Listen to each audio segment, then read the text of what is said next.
عليكم ورحمة الله وبركاته. الحمد لله رب العالمين، والصلاة والسلام على رسوله الأمين وعلى آله وصحبه أجمعين، أما بعد فاتقوا الله يا عباد الله. അല്ലാഹു സുബ്ഹാനഹു വ തആലയുടെ നിയമങ്ങളും നിർദ്ദേശങ്ങളുമെല്ലാം ജീവിതത്തിന്റെ രഹസ്യ പരസ്യ മേഖലകളിൽ കാത്തു സൂക്ഷിക്കുവാൻ കഠിനമായി പരിശ്രമിക്കണമേ എന്ന് സ്വന്തത്തെ മറക്കാതെ നിങ്ങൾ ഓരോരുത്തരെയും ഓർമ്മപ്പെടുത്തുകയാണ്, വസിയത്ത് ചെയ്യുകയാണ്. റബ്ബ് അനുഗ്രഹിക്കുമാറാകട്ടെ. അള്ളാഹുവിന്റെ അനുഗ്രഹത്താൽ അദ്ദഅ്വദ്ദവാഇന്റെ 4ാമത്തെ ഭാഗമാണ് ഇൻഷാ അല്ലാഹ് നമ്മൾ ഇന്ന് വിശദീകരിക്കുന്നത്. ഒന്നാമത്തെ ഭാഗത്തിൽ ഇബ്നുൽ ഖയ്യിം റഹിമഹുല്ലാഹ് ജീവിക്കുന്ന പശ്ചാത്തലത്തെക്കുറിച്ച്, അന്ന് നിലനിന്നിരുന്ന സംസ്കാരവും വിശ്വാസവും നാഗരികതയും എന്തൊക്കെയായിരുന്നു എന്ന് വിശദീകരിക്കുകയുണ്ടായി. രണ്ടാമത്തേത് ഇബ്നുൽ ഖയ്യിം റഹിമഹുല്ലാഹ് അദ്ദേഹത്തിന് ആ പേര് ലഭിക്കാനുള്ള കാരണം, അദ്ദേഹം പാണ്ഡിത്യത്തിന്റെ ഇത്രയും ഉന്നതിയിൽ എത്താൻ അദ്ദേഹത്തെ സഹായിച്ച ഘടകങ്ങൾ, അങ്ങനെ അദ്ദേഹത്തിന്റെ ജീവചരിത്രം, അദ്ദേഹത്തിന്റെ ജീവിതം വളരെ ചുരുങ്ങിയ രൂപത്തിൽ വിശദീകരിക്കുകയുണ്ടായി. മൂന്നാമത്തേത് ഇബ്നുൽ ഖയ്യിം റഹിമഹുല്ലയോട് ഒരു ചോദ്യം ചോദിച്ചുകൊണ്ടാണ് ഈ പുസ്തകം ആരംഭിക്കുന്നത്. ചോദ്യം ചോദിക്കുന്ന സന്ദർഭത്തിൽ നമ്മൾ ശ്രദ്ധിക്കേണ്ട കാര്യങ്ങൾ എന്തൊക്കെയാണ് എന്നാണ് മൂന്നാമത്തെ ക്ലാസ്സിൽ നമ്മൾ വിശദീകരിച്ചത്. ചോദ്യം ചോദിക്കുന്ന ആൾ എന്തൊക്കെ ശ്രദ്ധിക്കണം, ചോദ്യം ചോദിക്കപ്പെടുന്ന മുഫ്തി എന്തൊക്കെ മര്യാദകൾ പുലർത്തണം എന്നിങ്ങനെയുള്ള കാര്യങ്ങളാണ് കഴിഞ്ഞ 3 ക്ലാസ്സുകളിലായി നമ്മൾ വിശദീകരിക്കുകയുണ്ടായത്. ഇൻഷാ അല്ലാഹ് ഇന്ന് നമ്മൾ പുസ്തകത്തിലേക്ക് പ്രവേശിക്കുകയാണ്. പറഞ്ഞതുപോലെ തന്നെ വളരെ ഗൗരവപ്പെട്ട ഒരു ചോദ്യമാണ് ചോദ്യകർത്താവ് ചോദിക്കുന്നത്. ആ ചോദ്യം ഇബ്നുൽ ഖയ്യിം റഹിമഹുല്ലാഹ് വളരെ ശ്രദ്ധിച്ച് കേട്ട് അതിനുള്ള വിശാലമായ മറുപടിയാണ് നൽകുന്നത്. ഇവിടെ നമ്മുടെ അടുക്കിലേക്ക് ചില ആളുകൾ പ്രയാസം പറഞ്ഞു വരുമ്പോൾ അവരുടെ പ്രയാസം കേൾക്കാനുള്ള ഒരു മനസ്ഥിതി നമുക്കുണ്ടാകണം എന്ന് ഇബ്നുൽ ഖയ്യിം റഹിമഹുല്ലാഹ് നമുക്ക് പഠിപ്പിച്ചു തരുന്നുണ്ട്. പലപ്പോഴും പ്രയാസങ്ങൾ പറഞ്ഞു വരുമ്പോൾ, ദുഃഖങ്ങൾ നമ്മോട് പങ്കുവെക്കുമ്പോൾ അതൊന്നും കേൾക്കാൻ പോലും തയ്യാറാകാതെ, അതല്ലെങ്കിൽ കേട്ടാൽ തന്നെ പരിഹസിക്കുന്ന കുത്തുവാക്കുകൾ പറയുന്ന ആളുകളാണ് പലപ്പോഴും പല ആളുകളും ഉണ്ടാകാറുള്ളത്. അങ്ങനെയല്ല ഉണ്ടാകേണ്ടത്. മറിച്ച് സഹോദരന്റെ വേദന അത് സ്വന്തം വേദനയായി മനസ്സിലാക്കി അതിനുള്ള പോംവഴി, എന്തൊക്കെ നമുക്ക് ചെയ്യാൻ സാധിക്കുമോ അതെല്ലാം ചെയ്തു കൊടുക്കുകയാണ് നമ്മൾ ചെയ്യേണ്ടത് എന്നാണ് ഇബ്നുൽ ഖയ്യിം റഹിമഹുള്ളയുടെ അദ്ദഅ്വദ്ദവാ എന്ന പുസ്തകം നമുക്ക് മനസ്സിലാക്കി തരുന്നത്. കാരണം ഒരു ചെറിയ ചോദ്യത്തിന് ഇബ്നുൽ ഖയ്യിം റഹിമഹുല്ലാഹ് നീണ്ട ഉത്തരമാണ്, വിശാലമായ ഉത്തരം. കാരണം ഇനിയും അത്തരം പരീക്ഷണങ്ങളിൽ ഏർപ്പെട്ടാൽ അത്തരം ആളുകൾക്കും ഈ പറയുന്ന ഗ്രന്ഥം അത് ഉപകരിക്കണം. അവര് ഈ ഗ്രന്ഥത്തിലൂടെ ഒരു ശമനം അവർക്ക് ലഭിക്കണമെന്ന അങ്ങേയറ്റത്തെ നസീഹത്തിന്റെ, ഇഖ്ലാസിന്റെ അടയാളമാണ് ഈ കിതാബ്. അതുകൊണ്ടാണ് ഇന്നും നമ്മളിത് വായിക്കാൻ വേണ്ടി തിരഞ്ഞെടുത്തതും വായിക്കുന്നതും.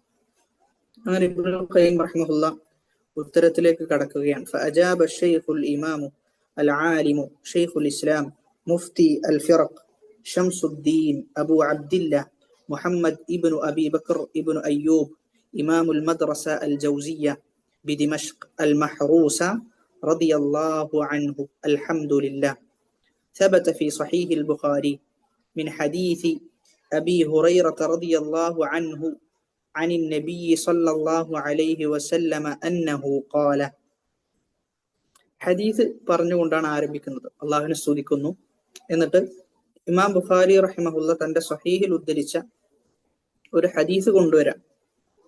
ഇവിടെ നമ്മൾ മനസ്സിലാക്കേണ്ട പ്രധാനപ്പെട്ട ഒരു വിഷയം, തസ്കിയത്ത് ലഭിക്കുക, ഹൃദയത്തിന് സംസ്കരണം ലഭിക്കുക, നമുക്ക് നന്നാകാൻ സാധിക്കുക വിശുദ്ധ ഖുർആനിലൂടെയും തിരുസുന്നത്തിലൂടെയുമാണ്. തസ്കിയത്തിന്റെ പ്രധാനപ്പെട്ട ഭാഗം ഖുർആനും സുന്നത്തും.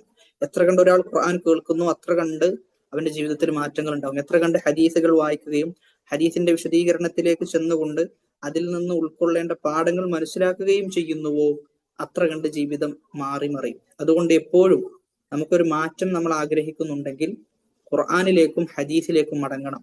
അതായിരുന്നു നബി സല്ലല്ലാഹു അലൈഹി വസല്ലമ അവസാന കാലത്ത് സഹാബാക്കളോട് ഉപദേശിച്ചതും. നിങ്ങൾ ഈ ഖുർആനിനെയും സുന്നത്തിനെയും മുറുകെ പിടിക്കുന്ന കാലത്തോളം നിങ്ങൾ വഴിപിഴച്ചു പോവുകയില്ല എന്നാണ്. ഒന്നാമത്തെ ഹദീസ്, മാ അൻസലല്ലാഹു ദാഅൻ ഇല്ലാ അൻസല ലഹു ശിഫാഅൻ. ഒരു രോഗത്തെ കുറിച്ചാണ് ചോദ്യകർത്താവ് ചോദിച്ചത്. ഞാൻ ഒരു രോഗം കൊണ്ട് പരീക്ഷിക്കപ്പെട്ടിട്ടുണ്ട്, എനിക്ക് എന്തെങ്കിലും ഒരു പോംവഴി പറഞ്ഞു തരണം, ഇതിൽ നിന്ന് രക്ഷപ്പെടാനുള്ള മാർഗങ്ങൾ എനിക്ക് കുറിച്ചു തരണം എന്ന് പറയുന്നു. ഇബ്നുൽ ഖയ്യിം റഹിമഹുല്ലാഹ് ഉത്തരത്തിലേക്ക് കടക്കുന്നു. ഒന്നാമത്തേതായി ഹദീസ് കൊടുക്കുക, എന്ത് രോഗം, ആ രോഗത്തിനെല്ലാം ശമനമുണ്ട് എന്നാണ്. ഹദീസിൽ പറയുന്നത് അള്ളാഹു ഒരു രോഗവും ഇറക്കിയിട്ടില്ല, അതിന് അള്ളാഹു സുബ്ഹാനഹു വതആല ശമനം വെച്ചുകൊണ്ടല്ലാതെ. അപ്പൊ എല്ലാ രോഗത്തിനും ശമനമുണ്ട് എന്നതാണ് ഹദീസിന്റെ വിവക്ഷ. ശമനമില്ലാത്ത ഒരു രോഗവുമില്ല എന്നാണ് റസൂലുള്ളാഹി സ്വല്ലല്ലാഹു അലൈഹി വസല്ലമ വഹീന്റെ അടിസ്ഥാനത്തിൽ നമുക്ക് പഠിപ്പിച്ചു തരുന്നത്. രണ്ടാമത്തെ ഹദീസ്, വഫി സ്വഹീഹി മുസ്ലിമിൻ മിൻ ഹദീസി ജാബിർ ഇബ്നു അബ്ദില്ലാഹ് ഖാല ഖാല റസൂലുള്ളാഹി സ്വല്ലല്ലാഹു അലൈഹി വസല്ലം ലികുല്ലി ദാഇൻ ദവാ. എല്ലാ രോഗത്തിനും മരുന്നുണ്ട്. ഫഇദാ ഉസീബ ദവാഉ ദാഇ ബറഅ ബിഇദ്നില്ലാഹ്. ഏത് രോഗത്തിനാണോ കൃത്യമായ മരുന്നെടുക്കുന്നത്, ആ കൃത്യമായ മരുന്ന് ഒരു രോഗത്തിന് തിരഞ്ഞെടുക്കപ്പെട്ടു കഴിഞ്ഞാൽ അള്ളാഹുവിന്റെ അനുമതി പ്രകാരം അവന്റെ രോഗത്തിന് ശമനം ലഭിക്കും. എല്ലാ രോഗത്തിനും മരുന്നുണ്ട് എന്ന് തന്നെയാണ് രണ്ടാമത്തെ ഹദീസും സ്ഥിരപ്പെടുത്തുന്നത്. മൂന്നാമത്തേത്, വഫി മുസ്നദിൽ ഇമാമി അഹ്മദ മിൻ ഹദീസ് ഉസാമത ബിൻ ശരീക് عن النبي صلى الله عليه وسلم قال. ഇമാം അഹ്മദ് റഹ്മഹുല്ലാഹ് തന്റെ മുസ്നദിൽ ഉദ്ധരിക്കുന്ന ഹദീസാണ്. ഇന്ന അല്ലാഹ ലം യുൻസിൽ ദാഅൻ ഇല്ലാ അൻസല ലഹു ശിഫാഅൻ. അല്ലാഹു സുബ്ഹാനഹു വതആല ഒരു രോഗവും ഇറക്കിയിട്ടില്ല, അതിന് ശമനം പകരമായി കൊണ്ട് ഇറക്കിയിട്ടല്ലാതെ. അലിമഹു മൻ അലിമ വജഹിലഹു മൻ ജഹില. അത് ചില ആളുകൾക്ക് മനസ്സിലാക്കാൻ സാധിക്കും, ചില ആളുകൾക്ക് അത് തിരിച്ചറിയാൻ സാധിക്കുകയില്ല. വഫി ലഫ്ലിൻ, മറ്റൊരു ഹദീസിന്റെ ലഫ്ല്, ഇന്നല്ലാഹ ലം യളഅ ദാഅൻ ഇല്ലാ വദഅ ലഹു ശിഫാഅൻ ഔ ദവാഅൻ ഇല്ലാ ദാഅൻ വാഹിദ. അല്ലാഹു സുബ്ഹാനഹു വതആല ഒരു രോഗവും അള്ളാഹു ദുനിയാവിൽ വെച്ചിട്ടില്ല, അതിന് ശമനം വെച്ചുകൊണ്ടല്ലാതെ. എന്നാൽ ഒരു രോഗത്തിന് മാത്രമാണ് അള്ളാഹു സുബ്ഹാനഹു വതആല ശമനം വെക്കാത്തത് എന്നാണ്. ഒരു രോഗത്തിന് ചികിത്സയില്ല, ബാക്കി എല്ലാ രോഗത്തിനും ചികിത്സയുണ്ട് എന്നാണ് ഹദീസ് രേഖപ്പെടുത്തുന്നത്. അത് ഏതാണ് ആ രോഗം? ഹദീസിൽ തന്നെ പറയുന്നു, ഖാലു യാ റസൂലല്ലാഹ് മാ ഹുവ. ഓ അള്ളാഹുവിന്റെ പ്രവാചകരെ, ഏതാണ് ആ മറദ്, ആ രോഗം ഏതാണ്? ഖാല അൽ ഹറം. അത് വാർദ്ധക്യം. ഒരാൾക്ക് വാർദ്ധക്യത്തിൽ എത്താതിരിക്കാൻ എന്തെങ്കിലും മരുന്ന് കഴിച്ചാൽ സാധിക്കുമോ എന്ന് ചോദിച്ചാൽ ഇല്ല, ഒരിക്കലും സാധിക്കുകയില്ല. അപ്പോൾ വാർദ്ധക്യമല്ലാത്ത എല്ലാത്തിനും മരുന്നുണ്ട് എന്ന്. രോഗമായി എന്തൊക്കെയുണ്ടോ അതിനെല്ലാം മരുന്ന് അള്ളാഹു നിശ്ചയിച്ചിട്ടുണ്ട്. അത് ചില ആളുകൾക്ക് മനസ്സിലാക്കാൻ സാധിക്കും, ചില ആളുകൾ ആ വിഷയത്തിൽ അജ്ഞരാകും. അപ്പൊ അതുകൊണ്ട് ഒരു മുഅ്മിനെ സംബന്ധിച്ചിടത്തോളം എന്തെങ്കിലും രോഗം ബാധിച്ചു കഴിഞ്ഞാൽ അതിനി മരുന്ന് കണ്ടുപിടിച്ചിട്ടില്ല എങ്കിലും ശരി, അവനെ സംബന്ധിച്ചിടത്തോളം അത് അവനെ വ്യാകുലപ്പെടുത്തുന്ന, അവനെ വിഷമിപ്പിക്കുന്ന, പ്രയാസപ്പെടുത്തുന്ന ഒരു വിഷയമേ അല്ല. കാരണം അള്ളാഹു അവനോട് പറയുന്നത് എല്ലാ രോഗത്തിനും ശമനമുണ്ടെന്ന്. അതുകൊണ്ട് ആ ശമനം അവൻ അന്വേഷിക്കുകയും അതിന് ശമനം കണ്ടെത്താൻ സാധിച്ചിട്ടില്ല എങ്കിൽ ശർഈയായ ഒരുപാട് ശമനങ്ങളുണ്ട്. ഒരു രോഗം ബാധിച്ചു കഴിഞ്ഞാൽ നമുക്ക് ശർഈയായി മതപരമായി ചെയ്യാൻ സാധിക്കുന്ന ഒരുപാട് കാര്യങ്ങളുണ്ട്. അത് ചെയ്യാന്നുള്ളതാണ്.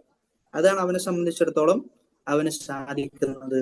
അപ്പൊ അതുകൊണ്ട് നമ്മൾ എന്ത് ബാധിച്ചാലും അതിൽ സബർ കൊണ്ട് ക്ഷമിച്ച്, അള്ളാഹു സുബ്ഹാനഹു വതആല എനിക്ക് തന്ന പരീക്ഷണമാണ്, അള്ളാഹു ഹദീസിൽ നബി സല്ലല്ലാഹു അലൈഹി വസല്ലമയിലൂടെ പഠിപ്പിച്ചു തരുന്നത് എല്ലാ രോഗത്തിനും ശമനമുണ്ട് എന്നാണ്.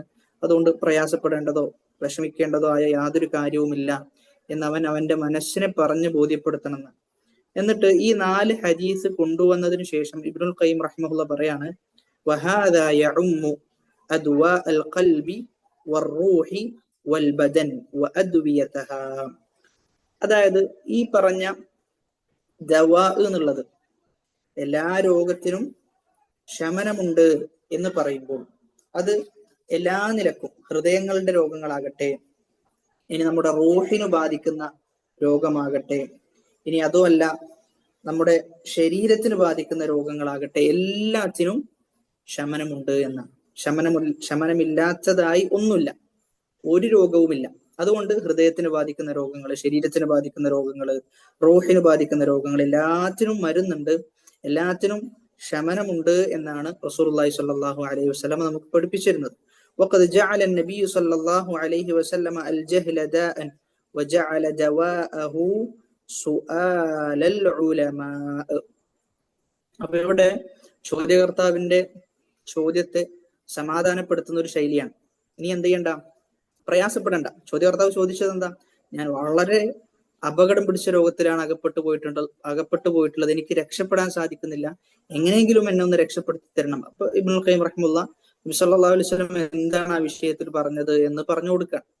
അതായത് ഏത് രോഗം വന്നാലും അതിന് ശമനമുണ്ട്, നീ പ്രയാസപ്പെടേണ്ട, ആ ശമനത്തിലേക്ക് നമ്മൾ കടന്നു വരും എന്ന് പറഞ്ഞുകൊണ്ട് ആരംഭിക്കാം. ആ ഹദീസ് വായിക്കുന്നതോടുകൂടി ഒരു മുഅ്മിനായ വ്യക്തിയെ സംബന്ധിച്ചിടത്തോളം മനസ്സിന് വല്ലാത്ത സമാധാനം ലഭിക്കും. കാരണം നബി സല്ലല്ലാഹു അലൈഹി വസല്ലമയാണ് പറഞ്ഞത്, രോഗമാണോ പരീക്ഷണമാണോ അതിനെന്തുണ്ട്, ശമനമുണ്ട് എന്ന് പറയുന്നത് നബിയാണ് സല്ലല്ലാഹു അലൈഹി വസല്ലം. അതുകൊണ്ട് തന്നെ നബിയുടെ ഹദീസുകൾ അവന്റെ മനസ്സിന് വല്ലാത്ത സമാധാനം നൽകുന്നതാണ്.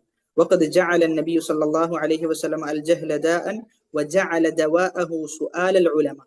ജഹ്ല് എന്നത് ഇനി അടുത്ത ഒരു ഇസ്തിംബാത്താണ്, വേറെ രൂപത്തിൽ ഈ വിഷയത്തെ ഡൈവേർട്ട് ചെയ്യുകയാണ് ഇബ്നുൽ ഖയ്യിം റഹിമഹുല്ലാഹ് ചെയ്യുന്നത്.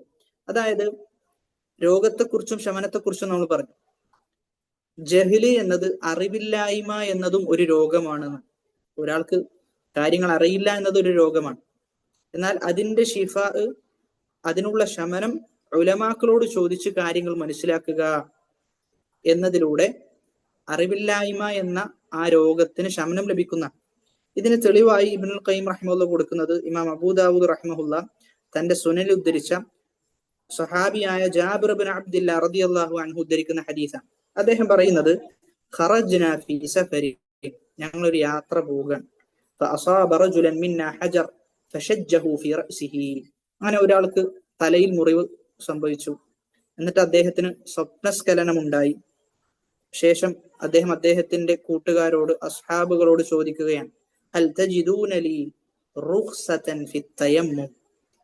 തലയിൽ സാരമായ പരിക്ക് ബാധിച്ചത് കൊണ്ട് തന്നെ ചോദിച്ചു, എനിക്ക് ഉളു എടുക്കാതെ തയമ്മും ചെയ്യാൻ പറ്റുമോ, എന്താണ് അതിന്റെ വിധി എന്ന് ചോദിച്ചു. ആ സമയത്ത് അവിടെ കൂടിയിരുന്ന ആളുകൾ പറഞ്ഞു, മാ നജിദു ലക റുഖ്സ വഅൻത തഖ്ദിറു അലൽ മാ. നിനക്ക് റുഖ്സ ഇല്ല, കാരണം നിനക്ക് വെള്ളം ഉപയോഗിക്കാൻ സാധിക്കുന്നുണ്ട്, അതുകൊണ്ട് ഫഗ്തസിൽ, നീ കുളിക്കണം എന്ന് പറഞ്ഞു. കാരണം സ്വപ്നസ്ഖലനം സംഭവിച്ചു കഴിഞ്ഞാൽ കുളി നിർബന്ധമാണ്, കുളിക്കണം എന്ന് പറഞ്ഞു. അങ്ങനെ അദ്ദേഹം കുളിച്ചു എന്നാണ്. ഫമാത, അങ്ങനെ അദ്ദേഹം മരണപ്പെട്ടു. فلما قدمنا على رسول الله صلى الله عليه وسلم أخبر بذلك فقال. അങ്ങനെ നബിയുടെ അടുക്കിലേക്ക് നമ്മൾ ചെന്നപ്പോൾ നബിക്ക് കാര്യം വ്യക്തമായി, ഇങ്ങനെ സംഭവിച്ചിട്ടുണ്ട് എന്നെല്ലാം നബി സല്ലല്ലാഹു അലൈഹി വസല്ലമക്ക് വാർത്ത ലഭിച്ചിട്ടുണ്ട്. നബി പറഞ്ഞു, ഖതലൂഹു, അവർ അവനെ കൊന്നു എന്നാണ് പറഞ്ഞത്. അവിടെ കൂടിയിരുന്ന ആളുകൾ ആരോടാണോ ഈ വ്യക്തി ചോദിച്ചത്, അവിടെ കൂടിയിരുന്ന ആളുകൾ ഈ വ്യക്തിയെ കൊന്നു എന്നാണ്. ഖതലഹുമുല്ലാഹ്, നിങ്ങളെയും അള്ളാഹു കൊല്ലട്ടെ എന്ന് നബി സല്ലല്ലാഹു അലൈഹി വസല്ലമ വളരെ ഗൗരവത്തിൽ, പേടിപ്പിക്കുന്ന രൂപത്തിൽ നബി സല്ലല്ലാഹു അലൈഹി വസല്ലമ താക്കീത് നൽകിയെന്നാണ്. ഇവിടെ നിങ്ങളെയും അള്ളാഹു നശിപ്പിക്കട്ടെ എന്ന ഉദ്ദേശമല്ല, മറിച്ച് ആ വിഷയത്തിന്റെ ഗൗരവം സൂചിപ്പിക്കാൻ വേണ്ടി അറബികൾ ഉപയോഗിക്കുന്നതാണത്. ഖതലൂഹു ഖതലഹുമുല്ലാഹ്, നിങ്ങൾ അദ്ദേഹത്തെ കൊല്ലുകയാണ് ചെയ്തത് എന്ന് നബി സല്ലല്ലാഹു അലൈഹി വസല്ലമ പറയാം. എന്നിട്ട് പറയുന്നത്, അല്ലാ സഅലു ഇദാ ലം യഅലമു, നിങ്ങൾക്ക് കാര്യം അറിയുന്നില്ല, അവിടെ നിങ്ങൾക്ക് കൃത്യമായി കാര്യം മനസ്സിലാക്കി കൊടുക്കാൻ സാധിക്കുന്നില്ല എങ്കിൽ നിങ്ങൾക്ക് ചോദിച്ചുകൂടായിരുന്നില്ലേ? നിങ്ങൾക്ക് അറിയുന്ന ആളുകളിലേക്ക് ആ വിഷയം അടക്കാമായിരുന്നില്ലേ? ഫഇന്നമാ ശിഫാഉൽ ഇയ്യി അസ്സുആൽ, ഹദീസിൽ വന്ന പദമാണ് ജഹലിന്റെ, അറിവില്ലായ്മയുടെ ശമനം എന്നത് ചോദിക്കുക എന്നതാണ്. ഇന്നമാ കാന യക്ഫീഹി അൻ യതയമ്മമ വയഅസിറ ഔ യഅസിബ അലാ ജുർഹിഹി ഖിർഖ. അവന് തലയിൽ ബാധിച്ച പരിക്കിന് ഒരു ചെറിയ വസ്ത്രം കൊണ്ട്, ഒരു ചെറിയ തുണി കൊണ്ട് കെട്ടുകയും എന്നിട്ട് ശേഷം അതിന്റെ മുകളിൽ തടവുകയും ചെയ്ത് ബാക്കിയുള്ള ശരീരത്തിന്റെ അവയവങ്ങളിലേക്ക് വെള്ളം എത്തിച്ചാൽ മതിയായിരുന്നു. അങ്ങനെയായിരുന്നു ചെയ്യേണ്ടിയിരുന്നത്. പക്ഷെ നിങ്ങൾ എന്ത് ചെയ്തു? നിങ്ങൾ അദ്ദേഹത്തിന് പറഞ്ഞു കൊടുത്തത് ശരിയായിട്ടില്ല. അതുകൊണ്ട് നിങ്ങൾ എന്ത് ചെയ്യണം? അറിവില്ലായ്മയാണ് നിങ്ങൾക്കുള്ളതെങ്കിൽ അത് നിങ്ങൾ ചോദിച്ചുകൊണ്ട് നിങ്ങൾ നിങ്ങളുടെ അറിവില്ലായ്മയെ നികത്തേണ്ടതുണ്ട്. അതുകൊണ്ട് ജഹ്ല് എന്നത് ദാ ആണ്, രോഗമാണ്. അതിന്റെ ഷിഫ എന്നത് ചോദിക്കലാണ്, ഉലമാക്കളോട് ചോദിക്കലാണ്. ഫഅഖ്ബറ അന്നൽ ജഹ്ല ദാഉൻ വഅന്ന ശിഫാഅഹു അസ്സുആലു. ഇതിലൂടെ നബി സല്ലല്ലാഹു അലൈഹി വസല്ലം നമുക്ക് പഠിപ്പിച്ചിരുന്നത് അറിവില്ലായ്മ രോഗവും അതിന്റെ ഷിഫ ചോദ്യം ചോദിക്കലുമാണ്. വഖദ് അഖ്ബറ സുബ്ഹാനഹു അനിൽ ഖുർആനി അന്നഹു ശിഫാഉൻ. നബി സല്ലല്ലാഹു അലൈഹി വസല്ലം വിശുദ്ധ ഖുർആനിൽ നമുക്ക്, അല്ലാഹു സുബ്ഹാനഹു വ തആല വിശുദ്ധ ഖുർആനിൽ നമുക്ക് പഠിപ്പിച്ചു തരുന്നത് ഖുർആൻ ഷിഫ ആണ് എന്നാണ്.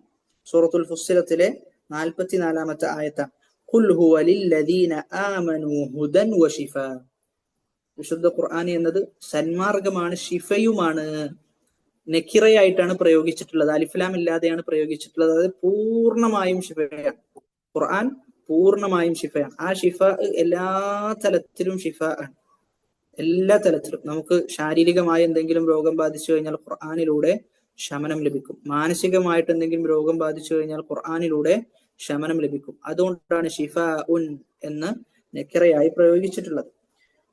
അടുത്ത ആയത്ത് വനുനസ്സിലു മിനൽ ഖുർആനി മാ ഹുവ ശിഫാഉൻ വറഹ്മത്തുൻ ലിൽ മുഅ്മിനീൻ. ഖുർആനിൽ നിന്ന് നാം ചിലത് ഇറക്കിയിട്ടുണ്ട്.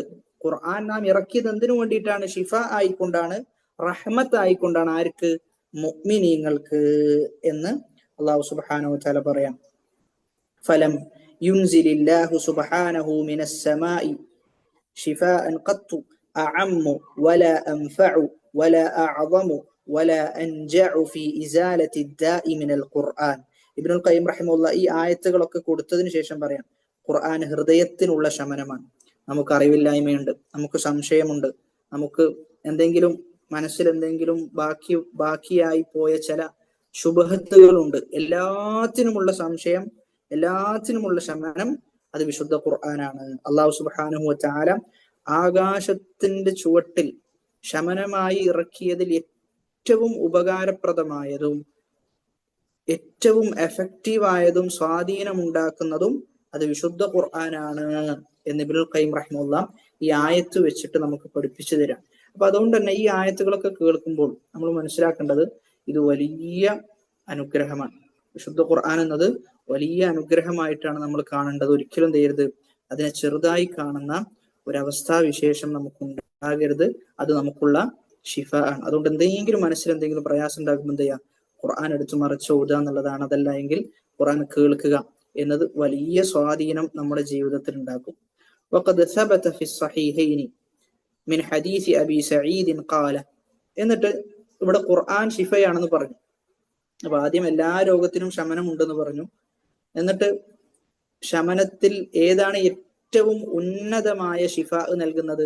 അത് ഖുർആനാണ് എന്നും വ്യക്തമാക്കി. അടുത്തത് പറയുന്നത് അതിനുള്ള ഉദാഹരണമാണ്. ഖുർആൻ ഷിഫയാണ് എന്ന് നമ്മൾ മനസ്സിലാക്കി, ഏറ്റവും നല്ല ഷിഫയാണ് ഖുർആൻ എന്നും നമ്മൾ തിരിച്ചറിഞ്ഞു. ശേഷം ഇതിനെന്താണ് നമുക്ക് തെളിവായി ആളുകൾക്ക് പറഞ്ഞു കൊടുക്കാനുള്ളത്? ഖുർആൻ ഷിഫയാണ് എന്നുണ്ട്, എന്നിരുന്നാലും നമുക്ക് മനസ്സിനൊരു സമാധാനം കിട്ടാൻ വേണ്ടി ഇതിനെന്തെങ്കിലും ഒരു അനുഭവങ്ങൾ ഉണ്ടോ എന്ന് ചോദിച്ചു കഴിഞ്ഞാൽ ഹദീസിൽ സ്ഥിരപ്പെട്ട രൂപത്തിൽ ഖുർആനിന്റെ മഹത്വം നമുക്ക് ബോധ്യപ്പെടുത്തുന്ന ഒരുപാട് സംഭവങ്ങളുണ്ട്. അതിലൊരു സംഭവം ഇബ്നുൽ ഖയ്യിം റഹിമഹുല്ലാഹ് എടുത്തു കൊടുക്കുകയാണ്. അതായത് ഖുർആൻ ഷിഫയാണ് എന്ന് തെളിയിക്കാൻ വേണ്ടി, ഖുർആൻ ഷിഫയാണ് എന്ന് സ്ഥാപിക്കാൻ വേണ്ടി, ഖുർആനാണ് ഏറ്റവും നല്ല ഷിഫ എന്ന് ബോധ്യപ്പെടുത്താൻ വേണ്ടി ഒരു ഹദീസ് കൊടുക്കുകയാണ്. وقد ثبت في الصحيحين من حديث أبي سعيد قال انطلق نفر من أصحاب النبي صلى الله عليه وسلم في سفرة سافروها حتى نزلوا على حي من أحياء العرب. റസൂലുള്ളാഹി സ്വല്ലല്ലാഹു അലൈഹി വസല്ലമയുടെ അസ്ഹാബുകൾ ഒരു യാത്ര പോവുകയാണ്. അങ്ങനെ അവരൊരു ഗ്രാമത്തിൽ ഇറങ്ങിയിട്ട് അവർ ആവശ്യപ്പെട്ടു, ഞങ്ങളെ അതിഥികളായി നിങ്ങൾ സ്വീകരിക്കുമോ എന്ന് ആവശ്യപ്പെട്ടു. ഫഅബൗ അൻ യുദയ്യിഫൂഹും, അവരത് നിരസിച്ചു. ഇല്ല, നിങ്ങളെ സ്വീകരിക്കൂല എന്ന് പറഞ്ഞിട്ട് അവരെ നിരസിക്കുകയാണ് ഉണ്ടായത്. ആ സന്ദർഭത്തിലാണ് ഫലുദിഗ സയ്യിദു ദാലിക്കൽ ഹയ്യ്, ആ കൂട്ടത്തിലെ ആരാണോ നിരസിച്ചത് അവരുടെ കൂട്ടത്തിലെ പ്രധാനിയായ നേതാവായ ഒരാൾക്ക് എന്തോ ഒരു വിഷജന്തു കടിച്ചു. ഫസഉ ലഹു ബികുല്ലി ഷൈഇൻ, അങ്ങനെ എല്ലാ പണിയും എടുത്തു. എന്തൊക്കെയാണോ ചികിത്സയായി ചെയ്യാൻ സാധിക്കുന്നത് അതെല്ലാം എടുത്തു കൊടുത്തു. ലാ യൻഫഉഹു ഷൈഉൻ, ഒന്നും ഉപകാരപ്പെടുന്നില്ല. ഫഖാല ബഅദുഹും, അപ്പോൾ അവരിൽ ചിലർ പറഞ്ഞു, ലൗ അതൈതും ഹഉലാഇ റഅത അല്ലദീന നസലു ലഅല്ലഹു അൻ യകൂന ഇൻദ ബഅദിഹിം ഷൈഉൻ ഫഅതൗഹു. അവരുടെ കൂട്ടത്തിൽ ഒരാൾ പറയാണ്, ഇപ്പോ നമ്മുടെ അടുക്കൽ അതിഥികളായി നമ്മെ സ്വീകരിക്കുമോ എന്ന് ചോദിച്ചു വന്ന ആൾക്കാരുണ്ടല്ലോ, അവരിൽ ആരെങ്കിലും എന്തെങ്കിലും രൂപത്തിൽ ഈ പറയുന്ന രോഗത്തിന് അവരുടെ അടുക്കൽ എന്തെങ്കിലും ശമനമുണ്ടോ എന്ന് നമുക്ക് ചോദിച്ചാലോ എന്ന് അഭിപ്രായപ്പെടുകയും അവരുടെ അടുക്കൽ പോയിട്ട് അയ്യുഹർറഅതു ഇന്ന സയ്യിദനാ ലുദിഗ വസഅയ്നാ ലഹു ബികുല്ലി ഷൈഇൻ ലാ യൻഫഉഹു ഫഹൽ ഇൻദ അഹദിൻ മിൻകും മിൻ ഷൈഇൻ. എന്നിട്ട് ചോദിക്കാൻ, ഞങ്ങളുടെ നേതാവിന് ഒരു പ്രശ്നം സംഭവിച്ചിട്ടുണ്ട്, നിങ്ങൾക്ക് സഹായിക്കാൻ സാധിക്കുമോ? അദ്ദേഹം വളരെ വലിയ പ്രയാസത്തിലാണുള്ളത്, അതുകൊണ്ട് നിങ്ങളുടെ കൂട്ടത്തിൽ ആർക്കെങ്കിലും സഹായിക്കാൻ സാധിക്കുമെങ്കിൽ നിങ്ങൾ സഹായിക്കണം എന്ന് പറഞ്ഞു. അപ്പോ സഹാബാക്കളുടെ കൂട്ടത്തിൽ ഒരാൾ പറഞ്ഞു, നഅം, സാധിക്കുന്നു പറഞ്ഞു. വല്ലാഹി ഇന്നി ലഅർഖി, ഞാൻ റുഖിയ ചെയ്യാം, ഞാൻ മന്ത്രിക്കാം. വലാകിൻ വല്ലാഹി ഇസ്തളഫ്നാകും ഫലം തുദയ്യിഫൂനാ ഫമാ അന ബിറാഖിൻ ഹത്താ തജഅലൂ ലനാ ജുഅല.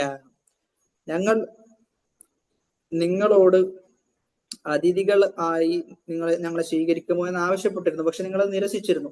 അതുകൊണ്ട് തന്നെ റുഖിയ ചെയ്യണമെങ്കിൽ നിങ്ങൾ ഞങ്ങൾക്ക് ഉജ്റത്ത് നൽകണം, ഞങ്ങൾക്ക് പണം നൽകണം. റുഖിയക്ക് പകരമായിട്ട് എന്ത് ചെയ്യണം? ഒരു ചെറിയ പാരിതോഷികം ഞങ്ങൾക്ക് നൽകണം, എങ്കിൽ ഞങ്ങൾ എന്ത് ചെയ്യാം? റുഖിയ ചെയ്യാം എന്ന് ആ സ്വഹാബി പറഞ്ഞു. അങ്ങനെ അദ്ദേഹം റുഖിയ ചെയ്യാൻ ആരംഭിച്ചു. അങ്ങനെ അവിടെ റുഖിയക്ക് അജ്റായി പ്രതിഫലമായിട്ട് 10 മുതൽ 30 വരെയുള്ള ആടുകൾ നിങ്ങൾക്ക് നൽകാമെന്ന് വാഗ്ദാനം ചെയ്തു. നിങ്ങൾ റുഖിയ ചെയ്ത് ശമനം ലഭിച്ചു എങ്കിൽ 10 മുതൽ 30 വരെയുള്ള ആടുകൾ നിങ്ങൾക്ക് നൽകാം എന്ന് അവിടെയുള്ള ആളുകൾ പറഞ്ഞു. അങ്ങനെ അദ്ദേഹം റുഖിയ ചെയ്യാൻ ആരംഭിച്ചു. ഫൻതലഖ യത്ഫുലു അലൈഹി, ഓതുന്ന സമയത്ത് ചെറിയ രൂപത്തിൽ ഉമിനീര് വരുന്ന ആ രൂപത്തിൽ ഓതിക്കൊടുത്തു. വയഖറഉ അൽഹംദുലില്ലാഹി റബ്ബിൽ ആലമീൻ. അങ്ങനെ സൂറത്തുൽ ഫാത്തിഹ കൊണ്ടാണ് ആരംഭിച്ചത്. ഫകഅന്നമാ നുശിത മിൻ ഇഖാലിൻ, ഫാത്തിഹ ഓതിക്കഴിയലും അദ്ദേഹം ഉടനെ തന്നെ ആരോഗ്യവാനായി എഴുന്നേറ്റു. ഫൻതലഖ യംശി, അദ്ദേഹം ഇങ്ങനെ നടക്കാൻ. വമാ ബിഹി ഖലബ, ഖലബ എന്ന് പറഞ്ഞാൽ ഇല്ല എന്നാണ്. വമാ ബിഹി ഇല്ല, ഒരു രോഗവും ഇല്ലാത്ത ഒരു സാധാരണ ആരോഗ്യമുള്ള മനുഷ്യൻ നടക്കുന്ന പോലെ എന്ത് ചെയ്തു? നടന്നുപോയി. എപ്പോ? ഈ ഫാത്തിഹ ഓതി കൊടുത്തപ്പോ. അങ്ങനെ ഇവര് തമ്മിൽ കരാറിൽ ഏർപ്പെട്ടതുപോലെ തന്നെ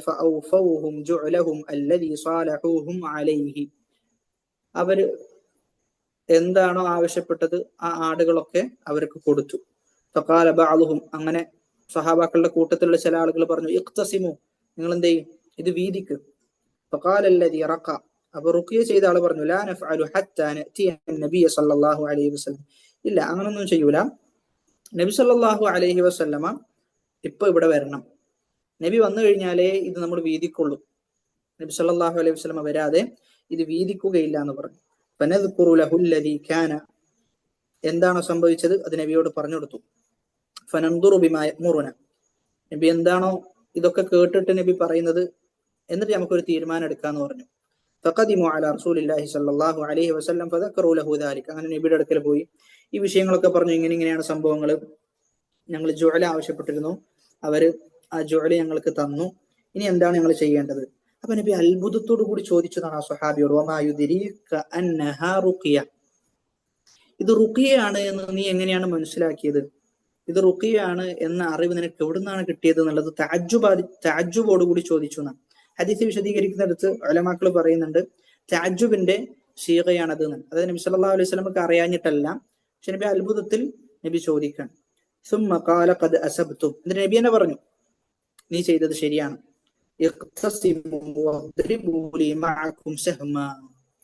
നിങ്ങൾ വീതിക്കുക, ആ വീതിക്കുന്ന സമയത്ത് എന്നെയും കൂടി എന്ത് ചെയ്യണം? നിങ്ങൾ അതിൽ ഉൾപ്പെടുത്തണം എന്ന് നബി സല്ലല്ലാഹു അലൈഹി വസല്ലമ പറഞ്ഞു. അപ്പൊ ഈ ഹദീസ് നമുക്ക് മനസ്സിലാക്കി തരുന്നത്, ഖുർആൻ ശരീരത്തിന് ബാധിക്കുന്ന രോഗങ്ങൾക്കുമുള്ള ശിഫ ആണ്. പലപ്പോഴും നമുക്ക് അത് ബോധ്യപ്പെടാറില്ല. എന്തെങ്കിലും രോഗം വന്നു കഴിഞ്ഞാൽ നമുക്ക് ആദ്യം തന്നെ മനസ്സിലേക്ക് ഓടി വരുന്നത് ഏതെങ്കിലും ഡോക്ടർമാരുടെ മുഖങ്ങളായിരിക്കും, അല്ലെങ്കിൽ ഏതെങ്കിലും മരുന്നുകളായിരിക്കും. പക്ഷെ ശരിക്കും നമുക്ക് രോഗം ബാധിക്കുമ്പോൾ ഇതൊന്നും ഓർക്കാൻ പാടില്ല എന്നോ നമ്മുടെ മനസ്സിലേക്ക് ഇത്തരം ആളുകളുടെ മുഖം വരാൻ പാടില്ല എന്നൊന്നുമല്ല പറഞ്ഞു വരുന്നത്. പക്ഷെ ഒരു രോഗം ബാധിക്കുമ്പോൾ ഒരു മുഅ്മിനെ സംബന്ധിച്ചിടത്തോളം എല്ലാ നിലക്കും ശിഫയായ വിശുദ്ധ ഖുർആൻ കൈവിടാൻ പാടില്ല. വിശുദ്ധ ഖുർആൻ ശിഫയാണ് എന്ന് മനസ്സിലാക്കുന്ന ഒരാളെ സംബന്ധിച്ചിടത്തോളം ഒരു രോഗം ബാധിക്കുമ്പോൾ അവൻ അറിയുന്ന സൂറത്തുകൾ, സൂറത്തുൽ ഇഖ്ലാസ്, സൂറത്തുൽ ഫലഖ്, സൂറത്തുൽ നാസ്, ഇതൊക്കെ ഓതി സ്വന്തം തന്നെ ഊതുന്ന മന്ത്രിക്കുന്ന അവസ്ഥയുണ്ടാകണം എന്നാണ്. അങ്ങനെ മന്ത്രിച്ചു കഴിഞ്ഞാൽ ശമനമുണ്ട് എന്നാണ് ഹദീസുകൾ പഠിപ്പിക്കുന്നത്. അപ്പൊ അതുകൊണ്ട് തന്നെ നമ്മൾ ചികിത്സിക്കുമ്പോൾ പല ചികിത്സകളും നമ്മൾ തേടാറുണ്ട്. എന്നാൽ പലപ്പോഴും ശർഈയായ ഇത്തരം ചികിത്സകൾ നമ്മൾ തേടാറില്ല എന്ന് മാത്രമല്ല, ചില ആളുകൾക്ക് ഇത്തരം ചികിത്സയെ കുറിച്ച് അറിവ് പോലുമില്ല. അപ്പൊ അതുകൊണ്ട് എന്ത് രോഗം ബാധിച്ചാലും ഖുർആനിലൂടെ നമുക്ക് ശമനമുണ്ട് എന്ന മനസ്സിലാക്കൽ, എന്ന ബോധ്യപ്പെടൽ, അത് വലിയ ഇൽമാണ്, അത് വലിയ അറിവാണ്. അതുകൊണ്ട് തന്നെ ചെറിയ പനി ഉണ്ടാകുമ്പോൾ, എന്തെങ്കിലും ചെറിയ രോഗങ്ങളൊക്കെ ഉണ്ടാകുമ്പോൾ ഖുർആനിലൂടെ ശമനം ലഭിക്കാൻ വേണ്ടി നമ്മൾ ആഗ്രഹിക്കണം, നമ്മൾ അമിതമായി ആഗ്രഹിക്കണം. കാരണം നമുക്ക് ഖുർആനിന്റെ മഹത്വം ബോധ്യപ്പെടും. നമുക്ക് രോഗം ബാധിക്കുന്നു, നമ്മൾ റുഖ്യ ചെയ്യുന്നു, ആ റുഖ്യയിലൂടെ നമ്മുടെ രോഗത്തിന് ശമനം ലഭിച്ചു കഴിഞ്ഞാൽ നമുക്ക് ഖുർആനിലുള്ള വിശ്വാസം വർദ്ധിക്കും. നമ്മൾ ഖുർആനിൽ വിശ്വസിക്കുന്ന വിശ്വാസം ഒന്നുകൂടി ഊട്ടി ഉറപ്പിക്കപ്പെടും. അപ്പൊ അതുകൊണ്ട് തന്നെ അങ്ങനെയുള്ള ഒരു സ്വാധീനം ഉണ്ടാകണമെങ്കിൽ എന്ത് ചെയ്യണം? വിശുദ്ധ ഖുർആൻ ഓതി നമ്മൾ ചികിത്സിക്കണം. അപ്പൊ ഈ ഹദീസിൽ നിന്ന് നമുക്ക് ലഭിക്കുന്ന ഒരുപാട് പാഠങ്ങളുണ്ട്. അതിൽ ഒന്നാമത്തെ പാഠം സഹോദരനെ സഹായിക്കുക എന്നുള്ളതാണ്. ഒരിക്കൽ നബി സല്ലല്ലാഹു അലൈഹി വസല്ലമയുടെ അടുക്കലേക്ക് ഒരാൾ വന്ന് ചോദിച്ചു, നബിയെ ഞാൻ റുഖ്യ ചെയ്യട്ടെ എന്ന് ചോദിച്ചു. ആ സമയത്ത് നബി പറഞ്ഞു, മൻ ഇസ്തതാഅ മിൻകും അൻ യൻഫഅ അഖാഉ ഫൽയഫ്അൽ. നിങ്ങളുടെ കൂട്ടത്തിൽ നിങ്ങളുടെ സഹോദരനെ സഹായിക്കാൻ ആർക്കാണോ സാധിക്കുന്നത് അവൻ സഹായിച്ചു കൊള്ളട്ടെ എന്നാണ്.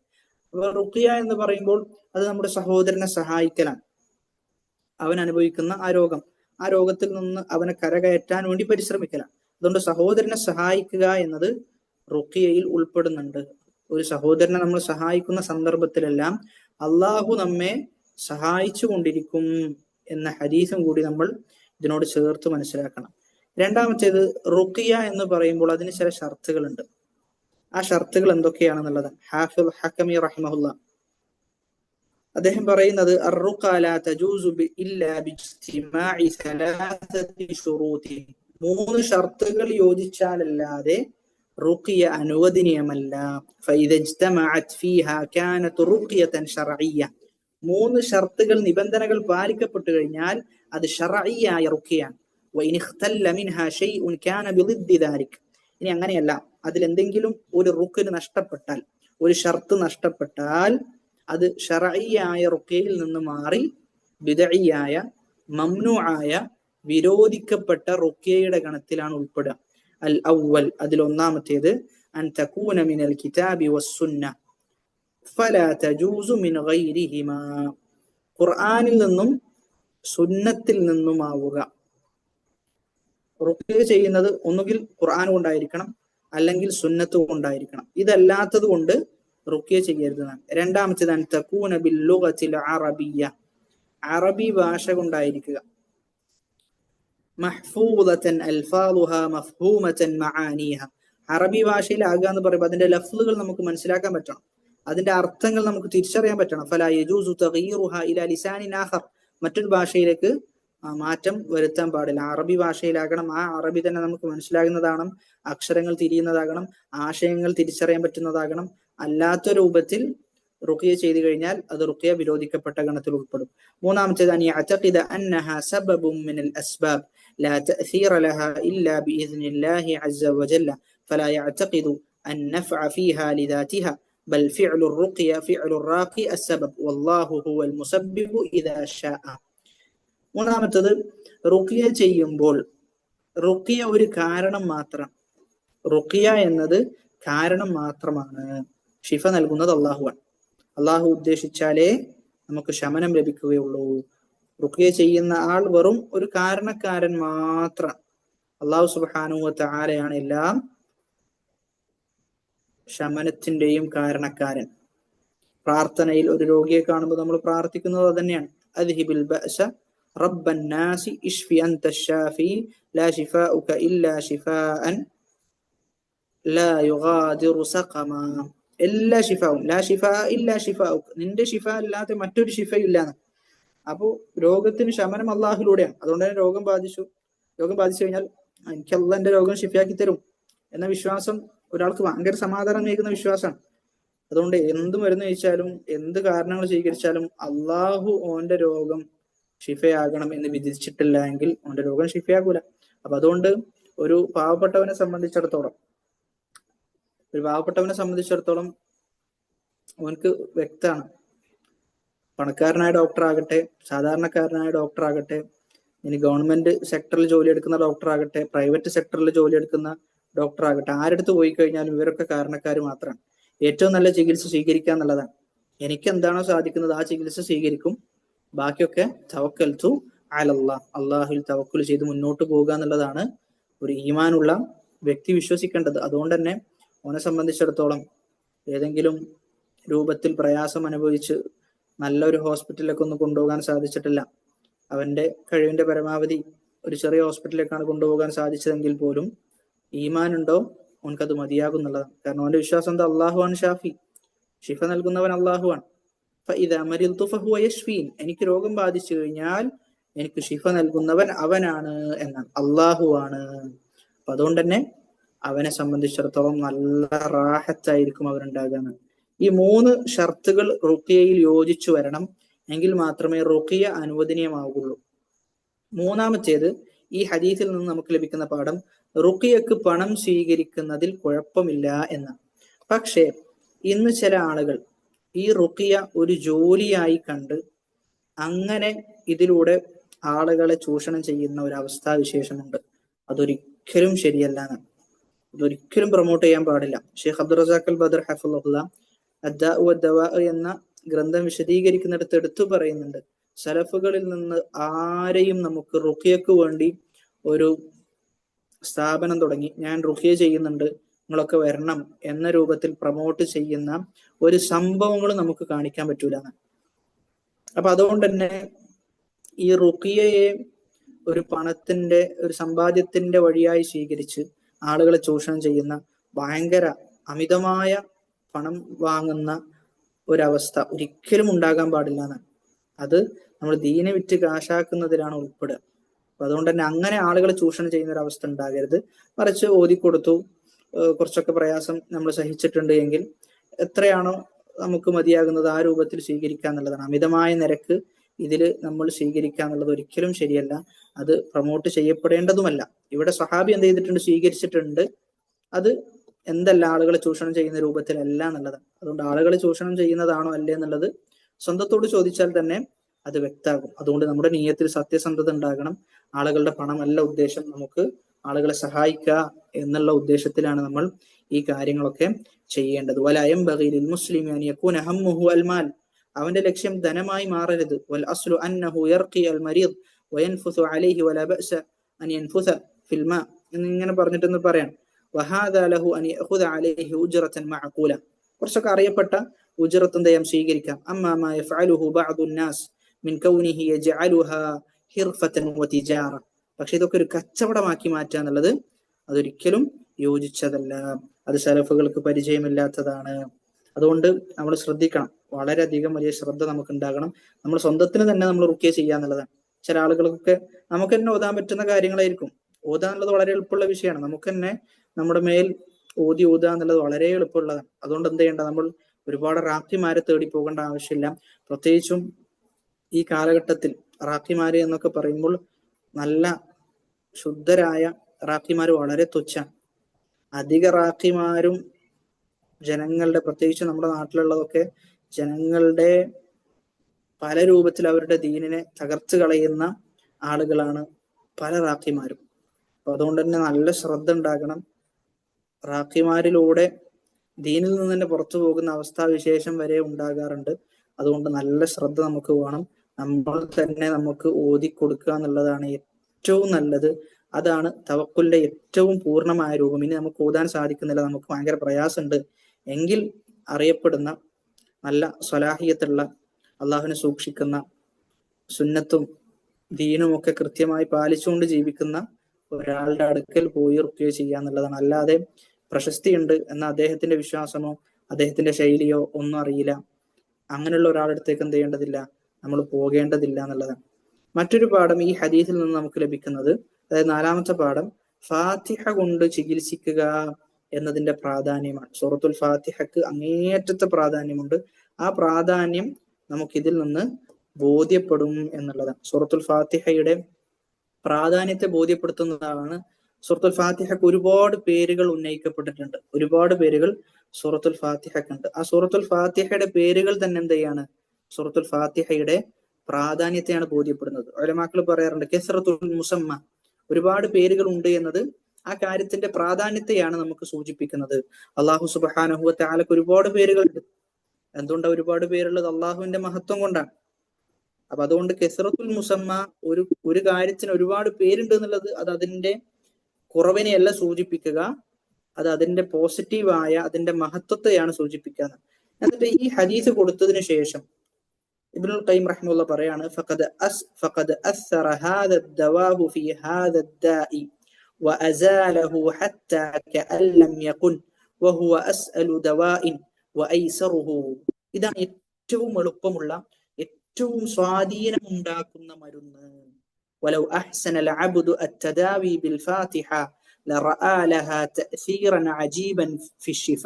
ഒരാൾ ഫാത്തിഹ കൊണ്ട് ചികിത്സിക്കുന്നത് ഏറ്റവും നല്ല രൂപത്തിലാക്കി കഴിഞ്ഞാൽ അവന് വലിയ അത്ഭുതം കാണാൻ സാധിക്കുന്ന, വലിയ അത്ഭുതം അവന് കാണാൻ സാധിക്കും എന്ന് പറയാം. അപ്പൊ അതുകൊണ്ട് തന്നെ പറഞ്ഞു വരുന്നത്, ചികിത്സിക്കുന്നിടത്ത് നമ്മൾ പല ചികിത്സകളും സ്വീകരിക്കാറുണ്ട്, എന്നാൽ ഖുർആനികപരമായ ചികിത്സ കൂടി നമ്മൾ സ്വീകരിക്കണം എന്നാണ് ഈ പറഞ്ഞതിന്റെ ചുരുക്കം. വിശുദ്ധ ഖുർആനിനെ ഒഴിവാക്കിയ ആളുകൾ, റസൂലുള്ളാഹി സ്വല്ലല്ലാഹു അലൈഹി വസല്ലം പറയുന്നുണ്ട്, ഖുർആനിനെ ഒഴിവാക്കിയവരാണ് ഇവർ എന്ന റസൂൽ അള്ളാഹുവിനോട് വേവലാതി പറയുന്നു.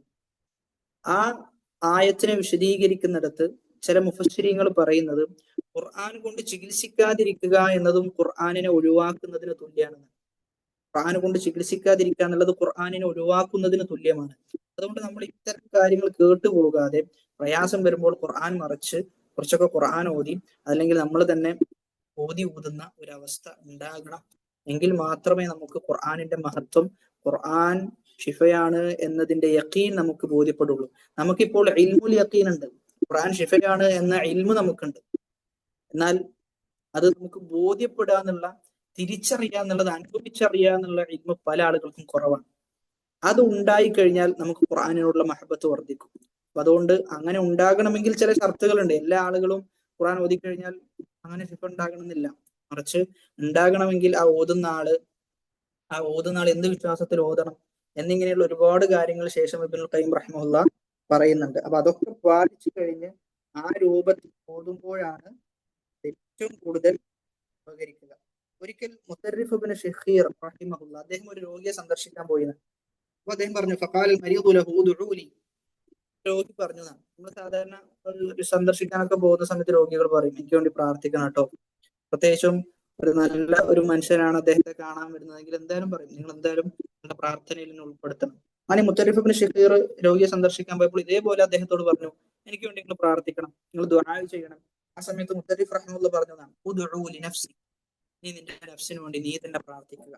ഫഇന്ന ദഅവതക ദഅവതുൽ മുൽതർ, കാരണം നിന്റെ പ്രാർത്ഥന എന്നത് മുൽത്തറിന്റെ പ്രാർത്ഥന എന്നാണ്. നിന്റെ പ്രാർത്ഥന എന്നുള്ളത് മുൽത്തറായ ആളുകളുടെ പ്രാർത്ഥനയുടെ ഗണത്തിലാണ് ഉൾപ്പെടുക. ശുദ്ധ ഖുർആനിൽ പറഞ്ഞതുപോലെ അമ്മൻ യുജീബുൽ മുൽത്തറ ഇദാ ദഅാഹു. മുൽത്തറായ ഒരാൾ, വേറൊന്നും ഒരു വഴിയുമില്ലാത്ത ഒരവസ്ഥ, അങ്ങനെയുള്ള അവസ്ഥയിൽ പ്രാർത്ഥിച്ചു കഴിഞ്ഞാൽ അവന്റെ പ്രാർത്ഥന സ്വീകരിക്കുന്നതാണ് അള്ളാഹു പറയുന്നത്. അതുകൊണ്ട് രോഗി എന്നത് ആ അവസ്ഥയിലുള്ളവനാണ്, രോഗിയുടെ പ്രാർത്ഥന അള്ളാഹു സ്വീകരിക്കും. അതുകൊണ്ട് നീ എന്ത് ചെയ്യണം, അള്ളാഹുവിനോട് പ്രാർത്ഥിക്കണം എന്ന് പറഞ്ഞു കൊടുക്കണം. നമ്മൾ അള്ളാഹുവിനോട് ആത്മാർത്ഥമായി പ്രാർത്ഥിക്കുക, ശറഈയായ ചികിത്സകൾ സ്വീകരിക്കുക.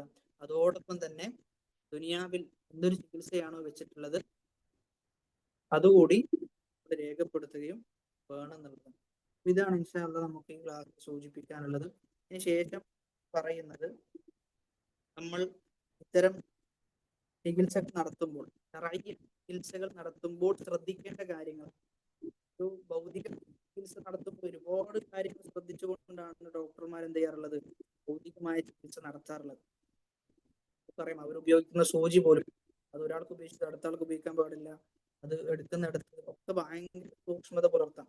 അല്ല എങ്കിൽ വേറെ പല പ്രശ്നങ്ങളും രോഗിക്കുണ്ടാകും അതിലൂടെ. എന്നാൽ അതേ സന്ദർഭത്തിൽ ശർഈ ചികിത്സ സ്വീകരിക്കുമ്പോഴും ചില മാനദണ്ഡങ്ങളുണ്ട്, ചില കാര്യങ്ങൾ നമ്മൾ ശ്രദ്ധിക്കേണ്ടതുണ്ട്. എങ്കിൽ മാത്രമേ ശർഈ ചികിത്സകൾ നമുക്ക് ഉപയോഗിക്കൂ.